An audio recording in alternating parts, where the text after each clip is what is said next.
Hello everyone, I am Astha Roy. I am going to explain the topic of media, print, broadcast, and digital media, and list out various media used in each category with their uses, advantages, limitations, and future perspective of each media. Now I am going to explain introduction. The evolution of media has been pivotal in shaping human communication. मैं आपको इसको इस तरीके से समझाती हूँ। जिस तरीके से मीडिया का आने वाले टाइम में बढ़ोतरी हुआ, आगे की ओर बढ़ती गई, broadcast media, print media, digital media आया, उस तरीके से ह्यूमन जो है अपने मेथड को, बोलने के तरीके को इन्हांस किए, अपने से related people are able to consider form and discuss their own opinions in local areas and global issues. अपनी बातों को रखने में वो सक्षम हुए और किसी भी तरीके का कोई प्रॉब्लम हुआ तो वो इस मीडिया के through day to day update को जाने और अपने बातों को एक अच्छे से लेवल पे रखे ताकि वो उनसे अपना प्रॉब्लम सॉल्व कर सके और फ्रूटफुल रिजल्ट पा सके। Now print media. So print media is a form of mass media in which it shares the news or concerning pieces of information by the printed form and publications. Now advantage and limitation of print media. तो advantage and limitation में हो गया tangibility engagement. Tangibility engagement, जैसा कि हम जानते हैं कि किसी भी तरीके से अगर कहीं हम लोग नॉलेज को गैदर करते हैं या किसी चीज के बारे में इंफॉर्मेशन को लेते हैं, तो जब हम उन्हें देख करके भी, फिजिकली टच करके भी जानते हैं, तो वो हमारे माइंड में, ब्रेन में आगे तक रिटेन रहता है एज कम्पेयर टू जब हम किसी चीज को ऑडियली सुनते हैं। तो ये प्रिंट मीडिया का एडवांटेज है। लिमिटेशंस अगर देखा जाए तो इन्वायरमेंटल इम्पैक्ट हो गया, डिक्लाइनिंग रीडरशिप, जिस तरह आज के जनरेशन डिजिटल मीडिया की ओर बढ़ते जा रहे हैं तो उनका डिक्लाइन हो रहा है readership in the print media area. फिर एनवायरमेंटल इम्पैक्ट में कि हमें प्रिंट मीडिया को वेस्ट नहीं करना चाहिए, रीयूज रिसाइकल प्रोसेस करना चाहिए।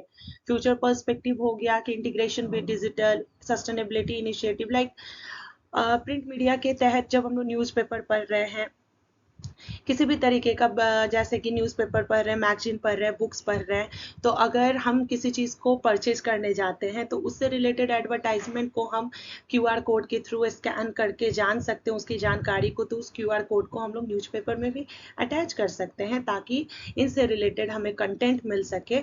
और ये इस तरीके से डिजिटली भी प्रिंट मीडिया इससे अटैच होता है। नाउ प्रिंट मीडिया के एग्जांपल में जैसे हम लोग न्यूज़पेपर देखते हैं, उसमें वो डेली अपडेट हमें देता है, बहुत इजीली वे में हम लोगों तक पहुंचा सकते हैं इसको। इसका वही कॉस्ट जो होता है लेस्ट इकोनॉमिकली होता है। फिर उसका फ्यूचर पर्सपेक्टिव सेम कि न्यूज़पेपर को भी डिजिटली इंटीग्रेट कर सकते हैं, अगर उसमें भी हम अभी के टाइम का टेक्नोलॉजी को ऐड कर दे तो इन्फॉर्मेशन को गैदर कर सकते हैं। And second example is book जो है हमें डेप्थ ऑफ इंफॉर्मेशन देता है, कॉम्प्रिहेंसिव कवरेज देता है। अगर किसी भी चीज़ के बारे में हमें पढ़ना हो तो इसकी ड्यूरेबिलिटी जो होती है, have a long span of time होती है। लिमिटेशंस में अगर हम देखें तो इसका कॉस्ट ऑफ प्रोडक्शन कैन भी एक्सपेंसिव हो सकता है। प्रिंट मीडिया में यहाँ पे भी प्रिंट पेजेस का यूज हो रहा है तो ये कंज्यूम करेगा लॉट ऑफ पेपर। तो इसको अगर फ्यूचर पर्सपेक्टिव अगर हम देखते हैं तो हम इको फ्रेंडली प्रोडक्शन कर सकते हैं। लाइक जब हम इंक का जो इंक यहाँ पे यूज होती है प्रिंट मीडिया में, वो एनिमल बेस्ड इंक का भी यूज होता है, तो हम उसे सोया बेस्ड इंक एज एग्जाम्पल मैं बता रही हूँ कि ले सकते हैं, जिससे कि ज़्यादा ये इन्वायरमेंट को हार्मफुल नहीं करता है। और जो रीयूज रिसाइकल की जो प्रोसेसेस है उसको भी ले सकते हैं for enhancing the eco friendly production of books, magazine, newspaper etcetera. Now broadcast media. तो broadcast media transmit information electronically such as films, radio और टेलीविजन ईटीसी। मतलब ब्रॉडकास्ट मीडिया के थ्रू हम लोग टेलीविजन हो गया, रेडियो हो गया, इसके थ्रू मैसेज को इंटरनेट डिसिमिनेट कर सकते हैं एटसेट्रा। फिर इसके भी एडवांटेजेस हैं। एडवांटेजेस हम लोग इजीली इसको एक्सेस कर सकते हैं, ये हमें इमीडिएट ब्रॉडकास्टिंग चीज़ों को बताता है। इसका कॉस्ट जो होता है काफ़ी हाई प्रोडक्शन होता है। फ्रेगमेंटिंग ऑडियंस से, जिस तरीके से डिजिटलाइजेशन हो रहा है, हमारे इस ग्रुप के लोग इन सारी मीडियो से हट करके डिजिटल मीडिया की ओर बढ़ रहे हैं। फ्यूचर पर्सपेक्टिव कि इसको convergence with digital like integrated platform, enhance data usage, enhance interactivity, personalisation feature same कि हम लोग प्लेटफॉर्म को इसको डिजिटली ऐड भी कर सकते हैं, पर्सनलाइज फीचर्स कर सकते हैं जो कि काफ़ी प्ले करेगा vital role future perspective of broadcast media में। फिर अब आ जाते हैं हम ब्रॉडकास्ट मीडिया के एग्जाम्पल में। मैं ली हूँ रेडियो को, टेलीविज़न को। तो मैं रेडियो के बारे में बताऊंगी। ये काफ़ी पोर्टेबल होता है। रेडियो जो होता है इनक्रेडिबली अवेलेबल होता है, कॉस्ट ऑफ प्रोडक्शन इसके लोअर होते हैं। लिमिटेशन अगर इसको देखें तो एडवर्टाइजिंग की लिमिटेशन होती है ना, कि अगर मान लीजिए हम लोग कोई चीज़ सुन रहे हैं तो आप देखते होंगे कि एड जब आती है तो लिमिटेड होता है। फ्रेगमेंटेशन में सेम, कि ऑडियंस डिजिटल की ओर आकर्षित हो रहे हैं as compare to this media.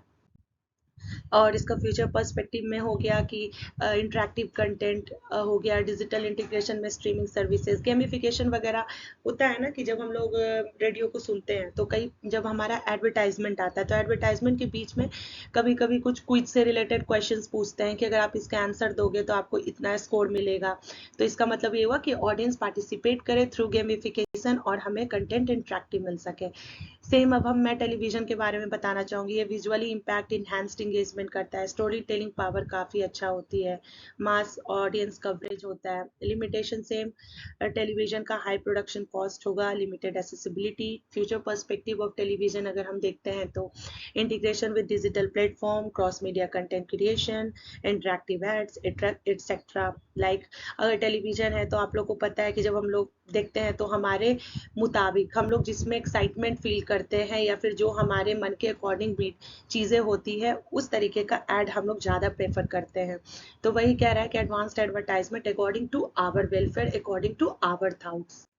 अब आ जाता है digital media. Digital media is any form of media that uses electronic devices for distribution. It can be created, viewed, modified and distributed by electronic device.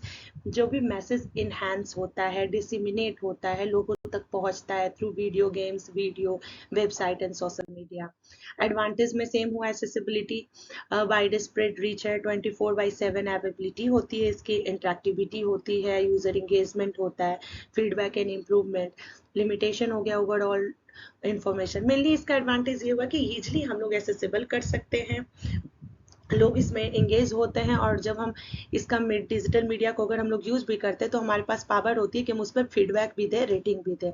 तो यही सारी चीज़ें हुई। अगर इसका प्राइवेसी कंसर्न एक इंपॉर्टेंट लिमिटेशन फैक्टर है। जैसे डेटा ब्रीचेस का यहाँ पे मतलब मैं आपको ये समझाना चाहूँगी लिमिटेशन में, कि अगर हम दोनों हम हैं या हमारे साथ एक सेकेंड पर्सन है, हमारा वो सीक्रेट जान रहे हैं। लाइक आईडी पासवर्ड एक बहुत ही सिक्योर डेटा होता है जो हमें किसी के साथ शेयर नहीं करना चाहता है। और अगर हम लोग कई बार शेयर कर देते हैं या फिर किसी दूसरे ने तीसरे ने उसमें इंटरफेयर करके हमारे डाटा को एक दूसरे को स्प्रेड करना, तो यही होता है कि यहाँ पे वनरेबिलिटी भी आ सकती है फॉर डाटा ब्रीचेस।